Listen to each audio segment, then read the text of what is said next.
નમસ્કાર મિત્રો, આજે આપણે એક રસપ્રદ અને શીખ આપતી વાર્તા જોવા જઈ રહ્યા છીએ. વાર્તાનું નામ છે લોભી વેપારી અને જૂનો કૂવો. ચાલો જાણીએ આ રહસ્યમય વાર્તામાં. ગુજરાતના એક નાના ગામમાં મનહર નામનો વેપારી રહેતો હતો.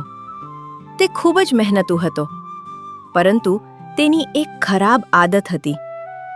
તેને હંમેશા વધારે પૈસા કમાવાની લાલચ રહેતી. એક દિવસ તે ગામની બહારથી પસાર થતો હતો.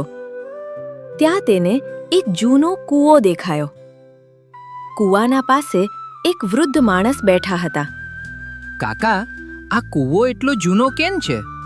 બેટા, લોકો કહે છે કે આ કૂવામાં એક રહસ્ય છે. કયું રહસ્ય?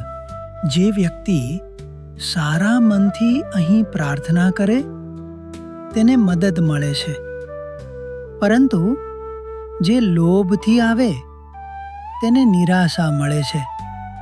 મનહરે વૃદ્ધની વાત સાંભળી, પરંતુ તેને વિશ્વાસ ન આવ્યો. તે રાત્રે ફરી કૂવા પાસે આવ્યો. જો ખરેખર અહીં કોઈ રહસ્ય છે તો મને ઘણું સોનું આપો. તેને કૂવામાંથી એક ચમકતો અવાજ સંભળાયો. તો શું ઈચ્છે છે? મને એટલું સોનું આપો કે આખું ગામ મારી સામે નમન કરે. તારી ઈચ્છા પૂરી થશે.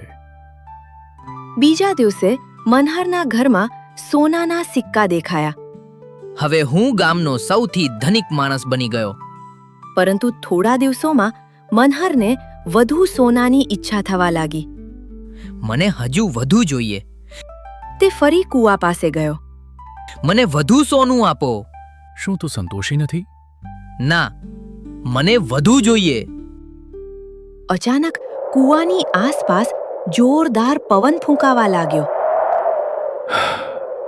લોભનો અંત ક્યારેય આવતો નથી. મનહર ડરી ગયો. તે દોડતો ઘરે પહોંચ્યો.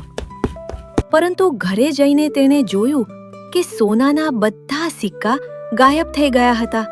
આ શું થયું? હવે તેની પાસે પહેલાથી પણ ઓછું ધન બચ્યું હતું. તેને પોતાની ભૂલ સમજાઈ. બીજા દિવસે તે ફરી વૃદ્ધ પાસે ગયો. કાકા, મેં લોભ કર્યો.